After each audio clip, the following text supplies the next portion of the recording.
ก็โมงนี่มันคือมันอย่างของนั่นเนาะ มันว่าเหมือนกันได้เนาะนั่นวันนี้ก็มาพบมาปะกันสดาญาติโยมต่างหลายก็เกือบชั่วโมงเนาะก็จะหั่งเวลาเปิ้นแล้วก็ลา96ก็ไปต่อกันดีไฟหินแถมต่อไป วันนั้นก็สดาญาติโยมก็เอาธรรมมาเทศมาเล่าวันนี้ก็มีธรรมแล้วเนอะสดาเนอะโอ้ฟังครูบาอาจารย์ไปก็เทศน้ำเทศธรรมมรดกทางปืนเมืองเนาะก็โมนฟังเปิ้นเทศก็อย่างน้ำไหลแต่ตัวลุงนี่เทศนี่กันเป็นมวยนี่ก็เป็นมวยวัดเนอะมีติดต่างติดต่ออย่างเงี้ย มันคือว่าตีคืนก่อมคืนตีลุงก่อมลุงก็ว่าไปนาสดาเนาะได้เอาละบำลำนำที่ไหนมาสำเตอก็ตีคืนก่อมคืนตีลุงก่อมลุงไงนะก็คอยฟังกันไปเนอสดาญาติโยมทั้งหลายเริ่มจะบดละแต่ขึ้นแล้วนี่ฟ้าห้องนี่แรงมาก็ถ้าว่าจะตกก็ตกดีๆงามๆก่อนจะลุ่งสวดมนต์ที่ศาลาโอ้ฝนต่ออ่อยมาสีได้สวดมนต์ในกะพระไอ้เนาะก็ไปสวดมนต์อยู่ตกเมื่อคำยามคืนมาก็สีว่าฟ้าห้องกะลึงจะเอาเอเต้จ้าตกมาเอเต้ก็หน่อยเดียวแต่วันนั้นก็ถึงแน่นอกแน่นใจเนาะวันนั้นนะโธ่ฟังหลังคาเหมือนตะหัก น้ำไหลลุ่งหลัดได้อยู่ข้างกุฏิน้อยตัวลุงนี่มันห้องตัวมาฟุ้นโตกอ่ะมันห้องตัวมาฟุ้นโตกอ่ะตัวนั้นนะก็มันเวลาฟุ้นโตกมาก็ทัด3อย่างฟุ้นเฮาเนี่ย โตกผมโตกเนี่ยฟุ้นยจ้ะฟุ้นโตกมาละซ้ำห้องมาได้ใจดีอ่ะเนาะ ฟุ้นโตกมาซ้ำห้องการฟุ้นโตกมานี่มันดีโมดศรัทธาญาติโยมก็มันตกดีตกงามนะจุ่มเนอะยินใจแผ่นดินก็ยินมาดับปิดไฟป่าที่ใหม่เขาใหม่ดอยใหม่แพะใหม่ป่ามันก็ดับวอดไฟวอดไปนะพร้อมกับน้ำฝนอันชุ่มฉ่ำแล้วก็ทำพักไม้ใส่คือก็ดีพืชพันธุ์ธัญญาหารก็ดีเคี้ยวขึ้นมาแท้มื้อนั้น2-3 วันปุตเบยอย่าห้ามดิ้นออกนี้ปินหมดปินแมงก็ดีกันขึ้นมาก็จุ่มกันนะแบบแมงเมาก็ออกมาแมงมันก็ออกมาไอ้น่ะอึ่งก้ามอย่างก้านี่ขาวก้านี่มันก็มาออกมากินน้ำกินอย่างกันตลอดถึงวันนกก็ดีนกก็โอ้ห้องกันเดือดมันก็จะดีอกดีใจเนาะแต่รับสายฝนอันชุ่มฉ่ำมันเย็นอกเย็นใจมาว่าคุณว่าอย่างนะฝนตกมาก็ไปยัดน้ำจาดหนักเนอะไปยัดน้ำไปยัดไฟทางที่ว่าจะได้ใส่น้ำมาล้ำใหญ่ก็ไม่ได้ใส่แล้วนะไปยัดกาไฟกับไดโวซัมเมอร์กาเนี่ยน้ำมันสูบก็ไปยัดกันไปสัก3 วันวันตกมาเยกัมก็พอดีเนาะแต่ตกมาทำกล้ามนี่น้ำเต่าเนอะน้ำปิงนะพอนี่ดูว่าสิจะหนักมานะโอ้ยอันบัวลอยเนี่ยเขาถ้าจะปล่อยมาเนี่ยมาตื้อที่ฝายเนี่ยมันหันน้ำเนอะมันมาตื้อที่ฝายนี่นะฝายโดยหน่อยเนี่ยเป็นบัวลอยบัวลอยวัชพืชเนี่ยมันจะติดต่อกันดูมันจะขยายไปติ๊กๆนะมันจะแตกกิ่งแตกงานลอยน้ำไปติ๊กๆกับอันบัวลอยนี่นะแล้วก็เปิ้นเอามาแป้งปุ๋ยก็ดีนะแป้งปุ๋ยเป็นน้ำปิงสมัยเมื่อก่อนนี่น้ำปิงเนี่ยมันใสหรอบัวลอยก็มีเหมือนกันแต่น้ำก่อนเปิ้นจะมีฝายอย่างนี้เนาะฝายติดเตียวใดนี่มันใจเปิ้นฝายไม้เนี่ยไม้เปิ้นมาตีเป็นฝายเนาะไม้โฮกเนี่ยค่ะก่อนนี้เราจะมาส่งน้ำประทาดวัดโดยน้อยน้ำก่อนนี่น้ำมันก็มันจะบรรนักน้ำมันมกลุบลิบนะอันฝายเนี่ยเตี้ยวขามหลังฝายมันเนี่ยคนมีอยู่ก่อนนะแต่เดี๋ยวนี้โอ้รถยนต์ขามได้สบายฝายก็มีหลายตีเนาะพระวันน้ำดินหินผาก็ดีฝุ่นตกมาก็จุ่มเนอยินใจนะไปแพะไปป่าก็เฮ็ดฮ้อนอย่างก็ออกมานี่เนาะศรัทธาญาติโยมทั้งหลายไปหาเฮ็ดก็ไปพอเนอไปแพะไปป่าลุงป่าก็มีอย่างวันนั้นได้มขึ้นแล้วนี่แกเนาะเอาหันพี่น้องตะเมืองแปรเหมือนกันเนาะเป็นลุงป่าวะไปลุงอยู่ในป่าได้5 วันวะดูโอ้ แล้วก็เปิ้นปิกออกมาได้ เปิ้นก็อปพลชลบพี่น้องศรัทธาไปโดยหาเปิ้นห้องเอิ้น ตามที่เปิ้นเล่าให้ฟังนะได้ยินเสียงเขาอยู่ว่าแล้วเฮาเอิ้นรับแล้วเขาไม่ได้ยินเสียงเฮาว่ะนี่อันนี้ก็เจ้าป่าเจ้าเขานะศรัทธาญาติโยมบ่เจอจะไปลบหลู่นะเปิ้นว่าไปป่าไปเถินจะไปตาเสือถ้าไปเปไปเฮอจะไปตาจักขี่ถ้าเปิ้นว่าได้เนาะ ไปแพไปป่านี่นะก็ระมัดระวังกับอู่กำจาเฮา อย่างว่าไปแพไปป่านี่ก็ระมัดระวังกำอู่กำจาของเฮาเนี่ยบางทีนี่เจ้าป่าเจ้าเขาเอาเฮาหลงป่าอย่างพี่อ้ายคนเนี้ยเนาะเปิ่นไปสัมผัสว่าได้5 วันวะแล้วกลางคืนเลยไปรับไปนอนที่ไหนก็เอาใบใหม่มาลบก่อนนอนปืนเขาใหม่ฮะวะดูได้5 วัน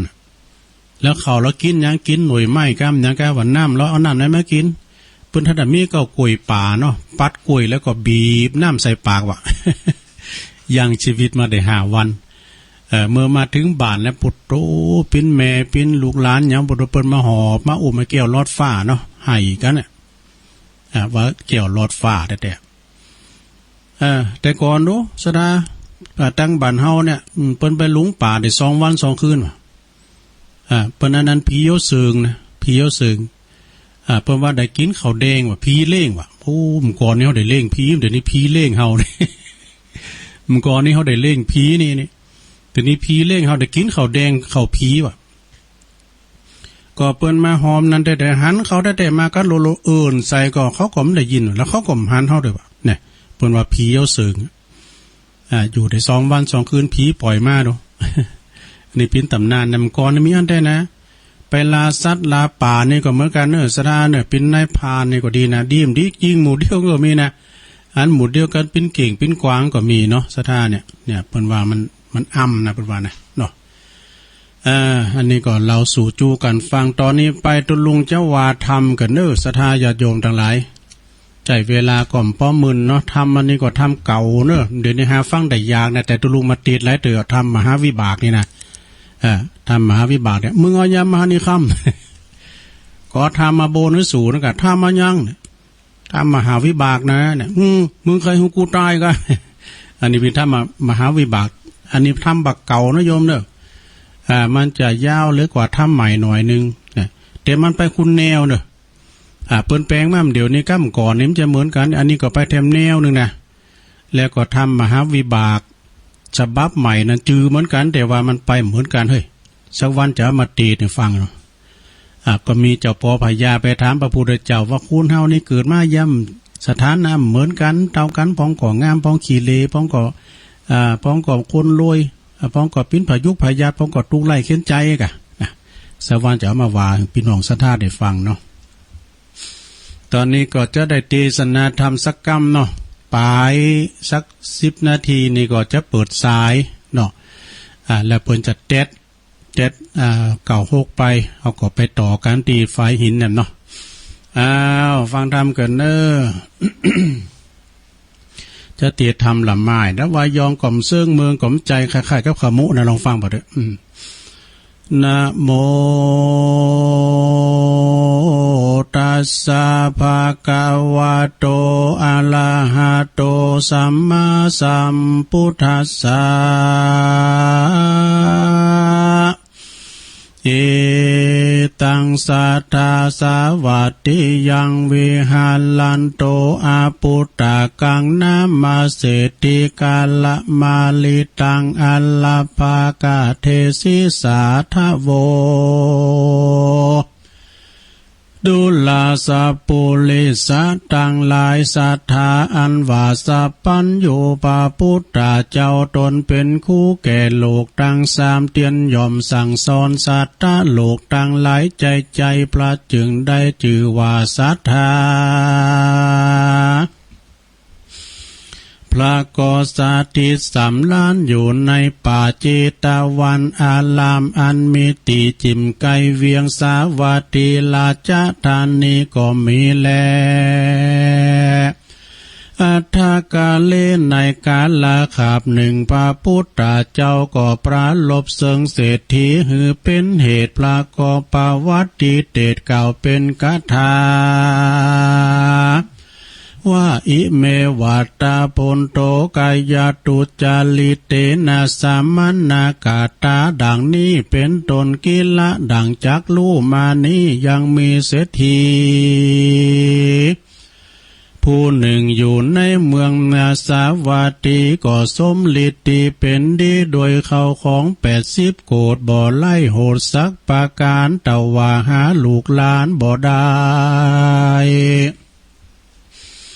ยอมพระก่อไปโดยมาเฉละธรรมกรรมท่านนี่เตียนยอมห่มหีเขาของไว้แม้นจักกินก็กลัวพราน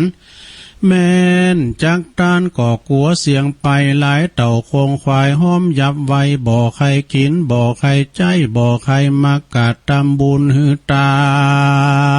นะอยู่บ่อป้อนนานพันยาติกรรมหากมาบังเกิดในกายก็หลวดตายไปก็มีแลเหมือนนั้นพระยาปเสนาธิโกสลาลาดได้ยินข่าวว่าเศรษฐีผู้นั้นตายแล้วดังอันพญาก็หามายังเสนาอามาตย์หือมาสู่คุ้มลาดลวงเลี้ยวพระยาจึงถามเสนาผู้ฉลาดอันขวาดลู่หลีดโบราณว่าดูลาตานต่างลายเฮ้ยอันว่าเศรษฐีผู้นั้นก็มาตายหา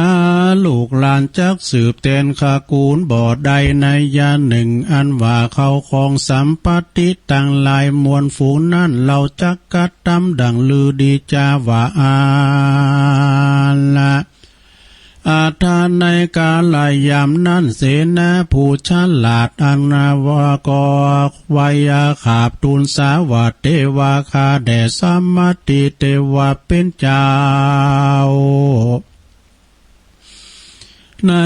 เมื่อเขาของอันหาผู้รักษาบ่อใดแม้นมีในราชธานีแห่งมหาลาชก็ควรไหลเขาไปในเล่มสางแห่งมหาราชเจ้าตีนั่นแลว่าอันพญาปเสนาติโกศลาก่อเฮเสนาราชปุลิสาไปนำเอามาไว้ในสางประมาณว่าได้7 วันจึงเมียนเสียงหานและอเทกาติว่าสังสัตตสันติกังในวันทวน7 บัวละมวนแล้วในวันทวน8พระยาจึงไปอุปถากไวสาพระพุทธเจ้าโดยการละว่าครบยามแล้วพระพุทธเจ้าจึงถามพระยาว่ามหาราชดุรามหาราชเหตุใดจึงนานมาสู่สำนักแห่งพระตถากตะนันจาร้อยว่ามีปาลิโปกาเยืองใดจาเหมือนนั้นพระยาจึงไวสาวา พันเตพังกาวาคาแด่พระพุทธเจ้าก็ยังมีเศรษฐีผู้หนึ่งก็มาตายเสียแลหาลูกหลานจักสืบแทนขากูลและแตนสัมปติบ่อใดผู้ค้าจึงฮือป้าลีวานไปคนเอามาไว้ในเล่มในสางได้7 วันกันว่าบัวละมวนแล้วผู้ค้าจึงได้มาอุปถากไวสาสัพปันอยู่เจ้าบัดนี้แลพญาไวสาดังนี้แล้วก็หลวดทูลถามว่าพันเต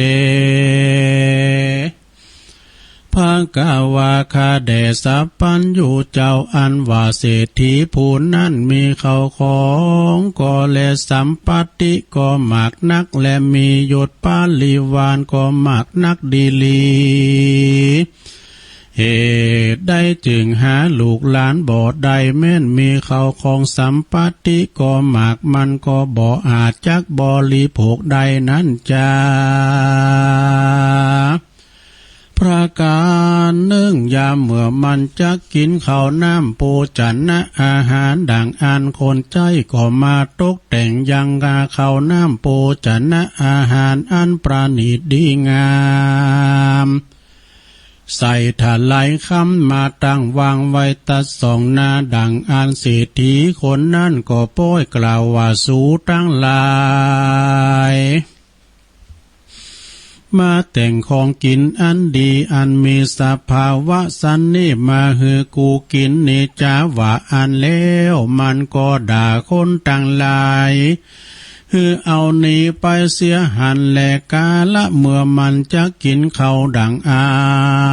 ละมันก็ฮือนางเศรษฐีต้มข้าวหัวเปลี่ยนกินกับน้ำปะอันจืดอันจางกินจุขาบจุวันก็มีแลเถิงกาละเมื่อมันจักไปตีต่างใดคนต่างหลายก่อนนำเอาสิวีกายคำอันดีอันงามมาฮือขี่ดังอันเศรษฐีผู้นาละก็เกียดแล้วก็มาด่ามาตีคนต่างหลายหันแลสานานิเศรษฐีก็นุ่งแต่ผ้าป่านผ้าปอแล้วก็ขี่เกวียนอันลุอันเก่าอันคลำแล้วก็เต้ากั้งบังไปด้วยใบแฝกใบขายิบเป็นลมไปก็มีแลพันเตภากาวาคาแด่พระสัพพัญโยพระพุทธเจ้าส่วนอันว่าเศรษฐีผู้นั้นมีเข้าของก็หลายหมากนักมันก็บ่อาจจากบริโภคใดสันนั่นพอบาปกรรมอย่างใดจะขอพระเป็นเจ้าจุงเตสนายังบุพกรรมวิบากแห่งเศรษฐีผู้นั้นมาฮือแจ้งแก่ผู้ขาดต่างหลายแด่เตอเมื่อนั้นพระพุทธเจ้าก็เตสนาสำแดงยังบุพกรรมวิบากอันเศรษฐีหากใดกาตั้มมาฮือแจ้งพระจึงแสงเตสันแนว่ามหาราชเศรษฐีกาหาปฏิตากาลสิกขีปัจเจกสัมพุทโธปินติปเตนะปฏิยาเตสิดุลามหาลาภอันว่าเศรษฐีผู้นั้นในกาลเมื่อก่อนมันก็ได้เป็นกาตุ้มปีกผู้หนึ่งก็อยู่ในเมืองปาลาณสีและยังมีในวันหนึ่งมันก็ได้หันพระปัจเจกพุทธเจ้าต้นจือว่าตักกัลลสิกขีเข้ามาปินที่บาทมันก็ได้ออกปากร้องกล่าวแก่คนทั้งหลายว่าดูลาเปื้อนเจ้าเราต่างลายเฮ้ยยังมีเจ้าสาลมต้นหนึ่งเข้ามาปินที่บาทสูจุงโอกาสกาตั้มบุญหือตานเตอว่าอ่านแล้วมันก็ถือเอาพลาดแลควานออกไปสู่ป่าหันแลกาตุ้มปีกผู้นั่นมันหาศรัทธาบ่อใดส่วนเมียแห่งมันนาละก็มีใจจุ่มชื่นและยินดีมากนักมันก่อการนิ่งในใจว่าพระปัจเจกพุทธเจ้ามาแล้วว่าอันกรรมอันนั่นกูก็บ่หอนได้ยินสักเถื่อกูก็พาธนาใครหือตาละและไขไวสาสกาลาปูจาตุกเมื่อดีลีกันหวานนางกันนิ่งใจสันนี่แล้วนางก่อนนำเอาเขานำปูจันนะอาหารมาใส่บาตรพระปัจเจกพุทธเจ้าตนนั่นหันแล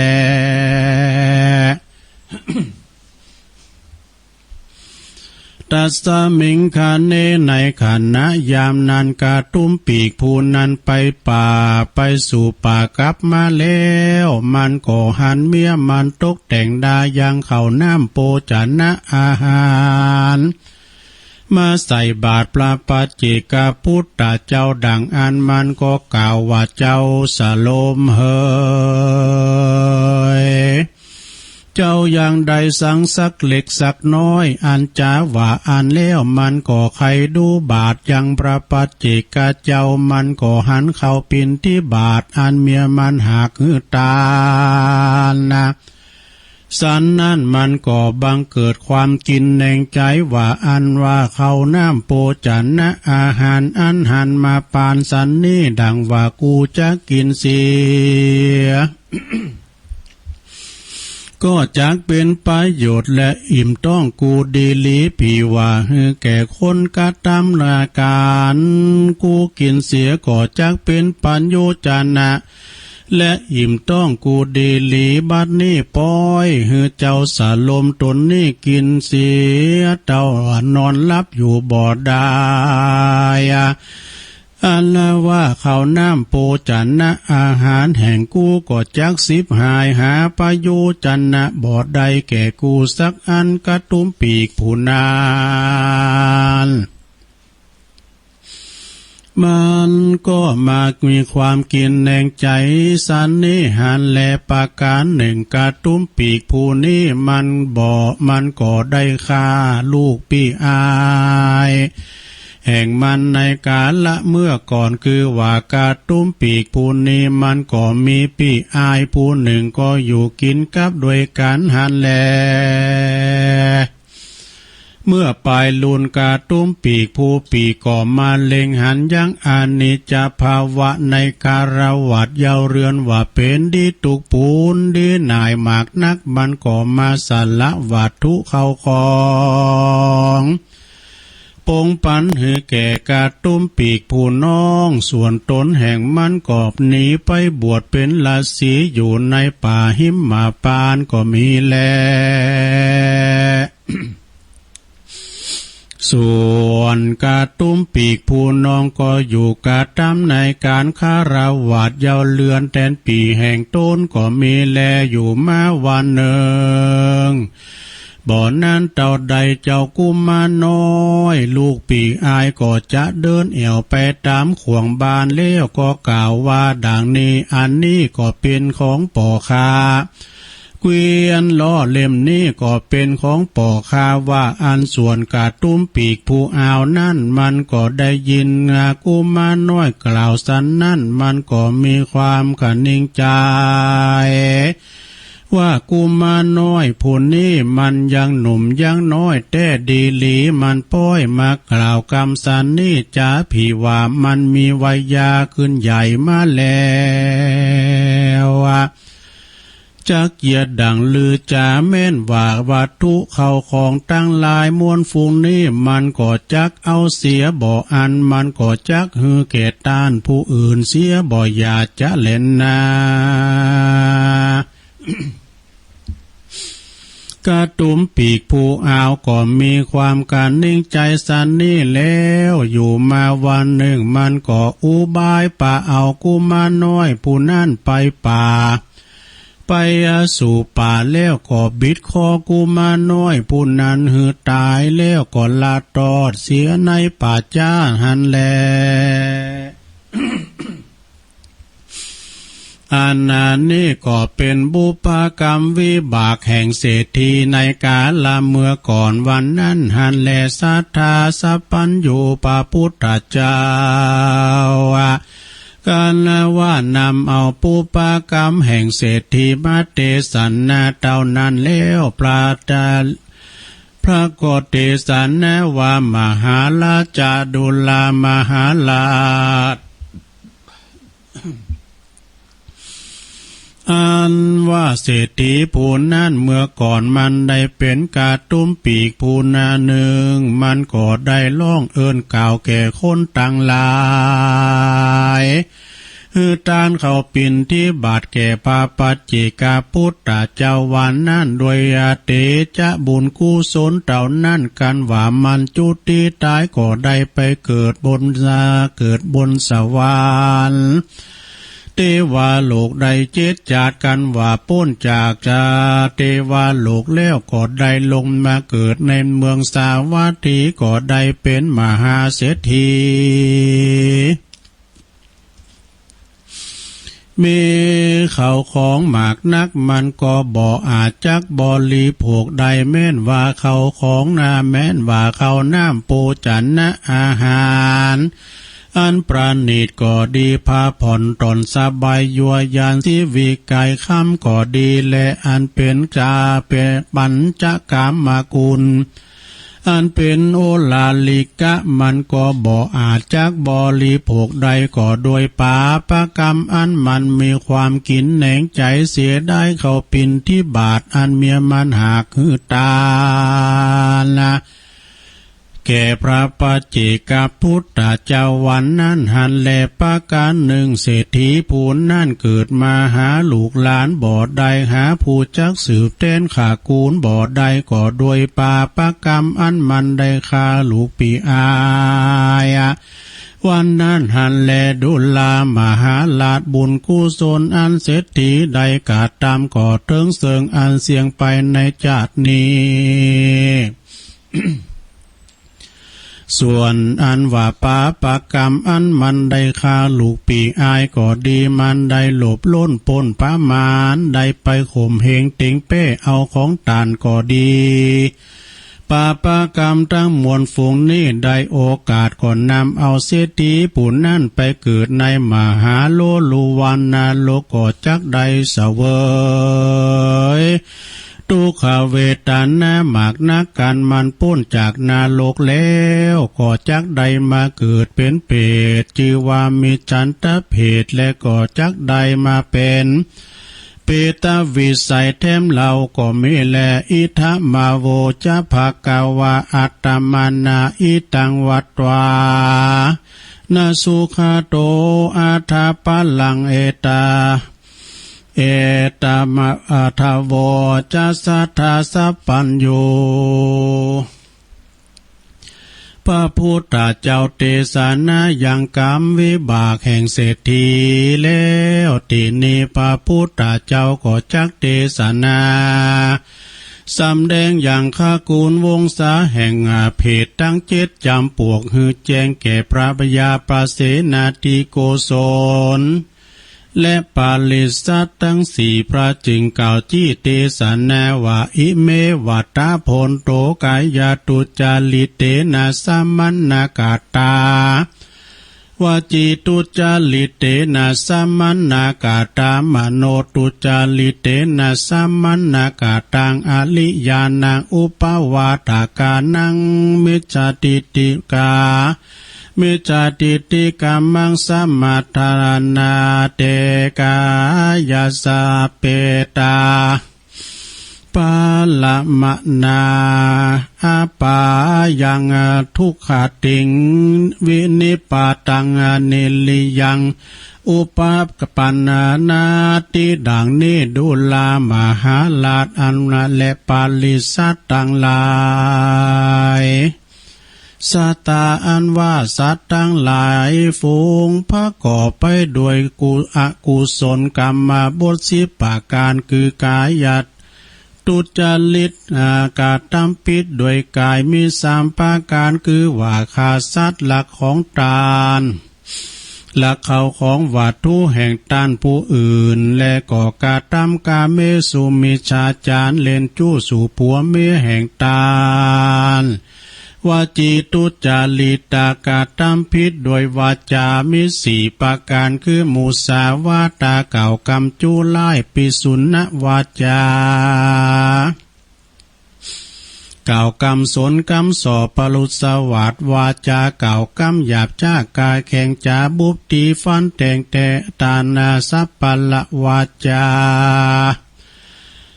กล่าวกรรมอันหาประโยชน์บ่อใดเป็นตนว่ากรรมจมกรรมแจงติเตียนนินตาเล่าหน้าจาขวานมโนตุจาลิตะกาตามพิษโดยใจมีสามประการคืออภิชาหลบล้นเอาเข้าของแห่งตาลเป็นตนว่าโลภเอาโลภเอาเขตบานเลือกสนไลนาเขตวัดว่าอารามฝูงนี้การตายก็จักใดไปเกิดเป็นวอกเป็นกลางก็มีแล ปุกกัลละผู้ใดได้มีกรรมปากกลากลางแข็งจาบุบตีฟันแตงอาจมักถมน้ำลายยอดตานด่างอ่านการว่าจุดตีตายก่อจักใดไปเกิดเป็นแรงเป็นกาก็มีแล ปุกกัลละผู้ใดหากรรมอินดูคุณนะแก่สัตตลิสานต่างหลายอันมีคุณแก่ตนเป็นตนว่าจ้างมากงัวควายก็ดีย่อมคำคาลาวีคาฟันบุบตีดังอานกาจักนาใดเกิดมาเป็นจักเข็บแมงป่องเสือมีปุกกัลละผู้ใดยามหือตาละปล่อยบางเกิดความงาโกความโกทะความเกียดโมโหโตโสดังอันเตียนยอมเกิดมาในขาคูณวงศาอันเป็นครุฑนาคตัวมิลิติกาแข็งงามมากนักแลปุกกัลละผู้ใดประกอบไปโดยกรรมมานะสหาวบ่รู้จักคุณพ่อคุณแม่และพระหมาดเกี่ยวเจ้าตั้งสามประการเป็นตนว่าได้ป้าหมาดเกี่ยวเจ้าตั้งสามประการก่อจักได้เกิดมาเป็นมาก็มีแลโดยกรรมวิบากยอมแต่งหือสัตว์นาตั้งหลายฟูงอันใดกาตามหือบางเกิดในขากูลสัตว์ตั้งหลายดังพระสังฆยาณาจารย์จักนำมาสาธกะสำแดงตามบาทบาลี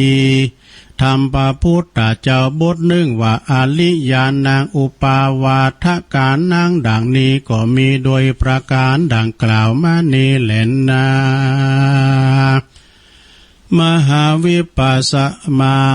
มหาวิปากสัมมาตังนิธิตังขียาอันกล่าวเตียดยังทำมหาวิบากก็บางโกมโสมเรสเดชเลี้ยวเท่านี้ก่อนแลสาธุสาธุสาธุปะวะโกมันหลุดหายจากการไปมันสีกมันหลุดไปหมดมันมือไหนตุลุงก็มาเตะเทตื่นหนึ่งกันเนาะเคยเตะแล้วโลแอมกำแต่เอาสบับใหม่มาเตะถึงฟังเนี่ยอันนั้นก็เน็ตเหมือนกันเนอะเปิ้นเปรียบเป็นไปเปรียบอุปมาอุปไมยคนเฮาเกิดมาสถานะเต่าการเหมือนมือหานิ้วเนี่ยมันปิ้นจะใดเนาะเอาวันหน้าวันตาก่อนสดาญาโยมทั้งหลายเอามาเราสู่จู้กันฟังเนาะจะบักเก่าปินธรรมบักเก่าบอกคือกับศรัทธามาเอามาอ่านศรัทธาได้ฟังกันเนาะก็เฮาก็ได้ฟังกันจบลงไปวันนี้ก็พี่น้องศรัทธาญาโยมทั้งหลายเป็นวันที่หนึ่งของเดือนพฤษภาดูเป็นวันแรงงานซ้ำๆนะศรัทธาวันนี้นะตามปกติก็จะหยุดงานค่าแรงขั้นต่ำตะได200 300ปลายนะอันนั้นก็ศรัทธาญาโยมเดี๋ยวกันเนอะซ้ายเข้ามานี่หนึ่งซ้ายเพิ่นจะว่าจะได้จะเจริญปอนอัลลาฮัลโหลเดี๋ยวกันเนอะปนนั้นเจอยังปนนั้นเจอยังโอ้หูจักกะปนนั้นเจอยังปนนั้นเจอยังครับคิดเขาลามอันอยู่ที่ไหนอยู่เฮือนนะกะอยู่เฮือนนี่กะโอ้ดีกะเฮ้ยอันนี้คือผู้ว่านี่กะนี่สอนผู้ว่านี่กะแต่กันเนาะวันนี้ว่าจะโทรไปก่อนเจธรรมก็โทรไปกันจานรัตนาทำเกิดเมืองที่ว่าแต่กะยังไม่น้อยไม่น้อยเป็นพี่ลูกศิษย์ลูกไม่น้อยเป็นจังหวาเนาะอนุสรณ์สถานเนาะป่านหน่อยนะหน่อยวันนั้นก็มาเอาแล้วจะฟังประเดี๋ยวนี้บอกมันจะยาวก็ฮะเอาไว้มันพูกกันฮื้อก่อนเนาะยาวนะยาวนะฮะนั่นบอกฟังเดียวเอามันพูกเนาะมันพูกกันฮื้อเนาะมันดึงโมนเนี่ยเอาไว้มันพูกไว้ตัวหน้าเนาะแล้วก็โทรมาบอกลูกปอก่อนเด้อดีกันมาเทศมาจะทำก่อนแล้วก็เทศทำเนาะมันทับออกเนาะอันนี้มันหลังทำไปแล้วเนาะยังเส้นข้างบนนั้นค้ำก็มีนะ รัตนะยันตุนนิมิตังรัตนังกะโลมาแต่นี่มันก็ทานอนรับน่ะเอามือน่ะจะถึงกันสอง3 นาทีเลยเป็นยังเอาเตือนหน้าเนาะขอบคุณปนันช่วยหนักๆเน้อดีหลายๆก็เดียวก็ทางพบาทเขาก็โทรมาขอเอาลุงก็บอกเจ้าลุงพบาทเขาคนเนาะเอาไปลุงหนันบนเนาะแม่เนาะวันนั้นก็ลุงคือเปิ้นพูดแล้วเนาะแม่เนาะเนาะแม่เนาะขอบคุณปนันช่วยหนักๆเน้อบุกโทรมาแถมสาธุโทอันนี้ปนันเจยเนาะปนันเจยก็วางหูกำวางหูกำเกินมันติ๊กลุงเฮ้ยวางหูเกิน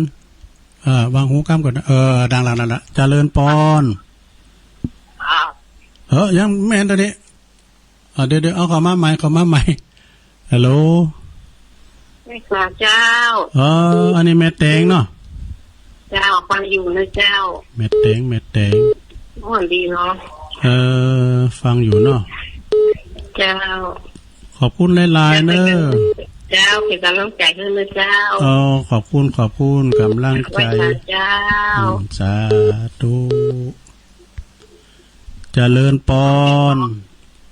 ครับนมัสการท่านอาจารย์คนเตี้ยถามเก่งหลวงพ่อมานิดเนาะเบอร์เก่าเลยกันเนี่ยก็เบอร์เก่าน่ะเดี๋ยวจะลองทดสอบวันใหม่อ่ะแล้วก็เดี๋ยวนี้เอาเบอร์เก่าแล้วก็ตัวก็ว่าเดี๋ยวนี้กันทั้งอ้อยสวยๆเนี่ยโอ้เดี๋ยวนี้แดดแสลเฮ้ยโอ้แล้วกวมที่ออกจึงปนาอาจารย์วัดเนี่ยปนาพิชาตริโยถ้ามันอ้วนนี่พิชาทำตริโยวันศุกร์วันอยู่ไปพุ่นด้วยกัน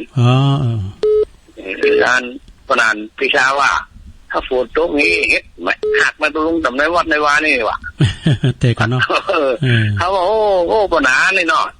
กินมาลำเฮ็ดลำล่อนอลำรถวิตามินมันจะไม่ใช่แค่เดียวเลยนะพอดีฟ้าลุงยองประเทศทำเนี่ยโอ้พี่ตะโคนลูกเนี่ยอาจารย์อ่ะอาจารย์รัตนะดีกว่าเหรอทำพวกนี้มันจะทำร้านไม่ทำร้านนานเดียวที่ก็จะรัตนาอยู่นั้นมัดรัตนาอ่ะถ้าผมปนิมนต์ผมพีไรนะพวกนี้มีแล้วหรอพวกเจ้าหันจำเนาะพวกเจ้าถ้าผมเตะทำมหาวิบากนันทลุง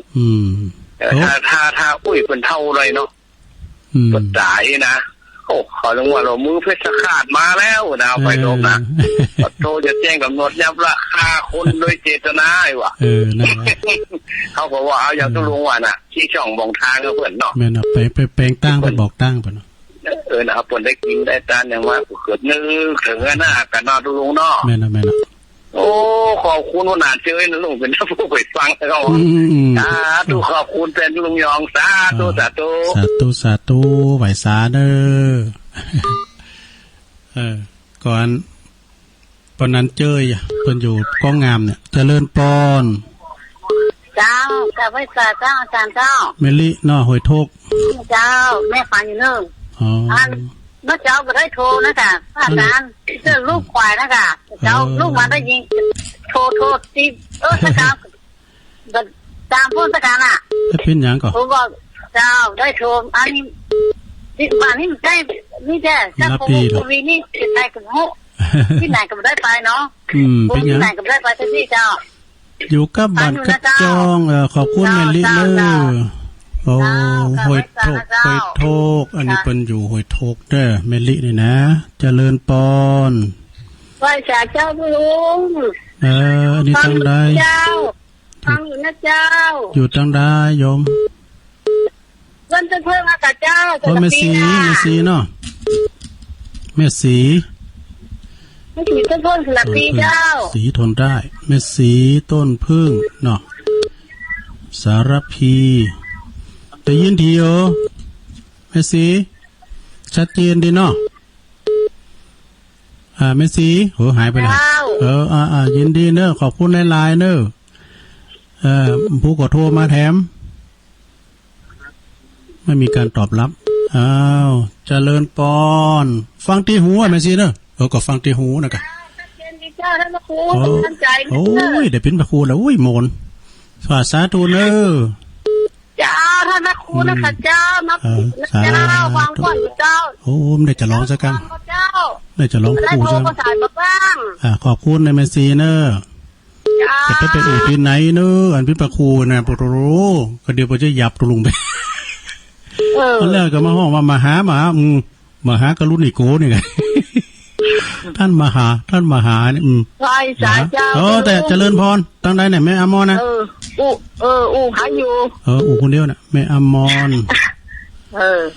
ดอยฟังอยู่ฟังทำหาวิบากวันนี้ก็บ่นดีนะครับมหาวิบากเนี่ยแล้วเวลาทำกรรมก็เอาฉบับใหม่มาเตะกันเด้อเนาะเปลี่ยนกันเนาะตุลุงมานิดว่าไปเตะเนี่ยเปิ้นมรณกรรมไว้ป่ะแล้วเขาว่าไอ้ตุ้เจ้าฆาตกรมันเส้นกรรมก็โน่ไปเตะไปบอกตั้งบ่รู้เนาะน่าจะบอกตั้งเพิ่นไปก็ทำไปเตะทำเพิ่นก็ไปได้พวกก็ทรมานอยู่หั่นน่ะนั่นน่ะอย่างรู้นานว่านี่ก็เพิ่นกรรมตามเข้ามามึงเอายามมาให้คำทำมันเพิ่นบ่ตานขัวอย่างทำดอที่มันกรรมนักอ่ะตานโขกากุมารพังก้ายมันมีหลายผูกรวมจะมีการมหาวิบากเนาะมันหลายผูกก้ายกะเนาะแล้วพ่องก็ฟังมาหลายโพดเนาะแม่เนาะอย่างอยู่ขอบคุณแม่อมรหลายๆเนาะฝนตกเจ้าฝนบ่ตกวันนี้แดดแล้วแมลงนี่นะลมของแดดของเจ้าแล้วพูดร้องเหมือนกันเนาะแดดนั่นเนาะมีกระแดดแดดว่าจะตกอยู่จ้ะก็จะตกอยู่เจ้า3 วัน5 วันเอาให้ตื่นพอดีแหละเฮ็ดหอบจะออกตั้งเปิ้นตั้งเปิ้นครับออกเตอแล้วปุโตเฮ็ดหอบมันลักยามเดียวปุโตในขาวๆมันเขาว่าเตอปูนแม่นละในดำในดำปุโตบุกเดี๋ยวติ้มคันตกยินดีแม่อมรเด้อเจ้าไม่ไหวสาเจ้าเด้อตุสาธุอันนี้แฟนพันธุ์แท้สายบันทาส่งเข้าประกวดเด้อแม่อมรนี่นะสาเจ้าแม่จันติบมาแล้วได้กินเฮ็ดหอบหรือยังเจ้าพอได้กินเด้อปุโตกันในมันดำไปเข้าวัดได้บ่ได้โหแม่จันติบกินกับลูกกับแม่ครับบ่เนาะแกงมาหากันเนาะโทลิตร300กันน่ะครูบาตาสลาหลินมาลิตร500มันดูผมหน่อยก่อนมันถูกกันมันกันเฮาบีบป๊อบเป็นมันควันออกม่องเนี่ยนั่นได้กินอ่ะอันนั้นได้กินอ่ะแกงจ่ายพอดีอะไรครูบาวัดนั้นหอมบุญน่ะเพราะว่าเฮ็ดล่ำหลอดด้วยบ่เพราะมันทั้งล่ำไม่นี่อันเฮ็ดนี่ก็เฮ็ดซะปลาเฮ็ดตุลุงมาก็เฮ็ดหอบนะมาจี้พริกป่นน้ำมะเพราะวันนี้ตำน้ำพริกแมงดาอันแมงมันโอ้สูงเครื่องรีมาอะไรอ่อนเขาเก็บมาฮือหมอกะยินดีแม่จันติผู้ฟังดำเนินผู้ทัวร์มาแล้วนะเจ้าเป็นกำลังใจด้านพระครูสาธุได้พระครูดับหน่อยละยินดีโอ้เจริญปอนเจ้าไปสารเจ้าตุลุงดุงหรือสีมาแล้วแม่เอื้องไพรเจ้าทำมหาวิบากนี่นะคนที่เป็นพยานนะเพิ่นบอกโง่แก่ตุลุงก็น่ากะแต่คนฟังเนี่ยคนเป็นนี่ไงเนาะแม่น่ะเนี่ยนะคนเป็นพยานนี่บอกหู้แหละมันหืนมือแล้วนี่เตะสักกึ่งสักกลางแนวเดี๋ยวปู่จานมาขายยาวเขาตู้เจ้าเลยนี่ตู้ย่างผิดไล่แล้วย่างมันนั่งอยู่ที่วัดกุ่นเต้นอุ่นมาบอกแล้วมีแล้วว่ะย่ามันก็ซุปตาให้แต่ตัวลงนะซุปเต็ดไม่สดตากุยนะแต่ว่าถ้าฟังทีนี่คนที่ปกติเนี่ยจะได้หูดีว่าเป็นยังไงอาจารย์ก็อย่างที่เปิ้นก่อนเปิ้นต่อยฟ้าโล่งอ่ะคืออันมาฟังทำเด้อยังกะพิธีการในความจริงกว่าเปิ้นเตเนี่ยคุณปิ้นเนี่ยฟังอ่ะเนาะแม่เนาะคนเป็นเนี่ยฟังลึกๆแต่คนเป็นเนี่ยจะหูจะฟังนี่นะจ้าไว้สาเจ้าตุลุงขอบคุณแม่อึ่งไผ่เด้อไว้สาเจ้าสัมพองกับว่ากับเปิ้นสวดนะพี่ทำเปิ้นสวดนะพี่ตายสู้ไว้ไหวอยู่ฮื้อเนี่ยเจริญปอนฮัลโหลติดแล้วเจ้าอยู่ตั้งใดเจ้าอยู่ตั้งหนองแป้นเจ้าแม่ปานีเจ้าแม่ปานีตอบปัญหาเก่งแท้แม่ปานีนี่นะซุ่มฟังเนี่ยฟังตลอดอะ ทุลุงฟังกะฟังกะน้องเต้นอ๋อดีใจเป็นบุญเจ้าถึงฟังฟังค่ะฟังตลอดอ่ะวันนี้ฟังเทศมหาวิบากม่วนดีเจ้าโอ้ดีแล้วกะอันนี้ต้องลงเทศนักๆเนอะผู้ที่สอมาแถมเดี๋ยวนี้ยิ้มสอหาได้คุ้นคว้าท่านพวกเจ้าอ่ะมันคืนผู้ที่สอหาก่อนฝนตกกับเจ้าบัดโต๊ะหอวันโต๊ะเดี๋ยวนี้แดดไปละอ๋อดังนั้นทั้งเต้นกับบัดโต๊ะเป็นมันออกแต่ฟ้าห้องเฮ้ยฮั่นมันมีข้าวมันก็นะฟ้าห้องตะบดดอยอินทนนท์บ่เนาะอ๋อมันมาทางพุ้นหรอมาลูกทางพุ้นมันพุ้นเขาพุ่นน่ะมาทางไม่วางมาอย่างเงี้ยพุ้นน่ะจังมาทางนั้นนะเอาเพื่อไปเดินไปออกกำลังฝนก็ละมันจะมาทางนั้นอ่ะแม่นโอ้ขอบคุณแม่ปานีนักๆเด้อน้องแตนเนาะน้องแตนสันปัดตองเจ้าสันปัดตองสาธุเด้อโทษเราจะไปหาที่วัดนะเจ้าขอบคุณเจริญปอนเนาะสาธุเจ้าตุลุงขอเป็นสายสุดท้ายในตอนนี้เนาะก็เดี๋ยวเฮาก็ไปต่อกันปูนแถมเจริญปอนมันตาเจ้ายายพรมาแล้วยายพรร้องวัวแดงสังกะแปงเชียงใหม่ฝนตกเลยเนี่ยฝนตกหลายโน้แดงฝนตกมันหมกเปี้ยเนี่ยโอ้พอดีกะหมกโหจุ่มเนี่ยนี่พอดีบึ้ดมาตกหนักอ่ะกูน่าจะตั้งมือตั้งเหนือเนี่ยตั้งเนี่ยแล้วก็ข้างห้องเลยเนี่ยเดี๋ยวเดี๋ยวนี้ก็แดดบดแดดเนี่ยขอบคุณยายพรฮะที่ทำมาเนี่ยก็หมดแล้วเนาะทำมหาวิบากเนี่ยฉบับเก่าคนลุงเบาใกล้ใจทำหายบางหน้าบ้านเลยน่ะโอ้เป็นว่าอ่านเดี๋ยวทำเนี่ยให้มันดีไปบัดเตดเพิ่นเตดคุณฟังบ่ดูเพิ่นจะเตดคุณฟังเลยเนาะยินดียายพรนักๆเด้อสาธุโธ่ยายพรนี่เก่งแต่นะเพิ่นเต็กได้ดีเอาบุญมากละอีดูเพิ่นเจริญปอนภาษาเจ้าอันนี้ทางใดฮะแม่นี่อ้อยภาษาเจ้าแม่สมพัดมาแล้วเจ้าฝนตกกะย่างตกประมาณ2 โมงฝ่ายนี่เจ้าฝนตกดีดูตำปุ่นน่ะได้เจ้ามืดอยู่เจ้าเดี๋ยวนี้ตอนนี้ก็ฟ้ากำลังฮ้อน2 โมงฝ่ายอ่ะย่างเดี๋ยวนี่เจ้าย่างขอบคุณเด้อคนดีเป็นกำลังใจให้เจ้าสาธุเดี๋ยวตุลุงก็คอยต่อกันปุ่นเนาะเดี๋ยวมันเกรงใจเปิ้น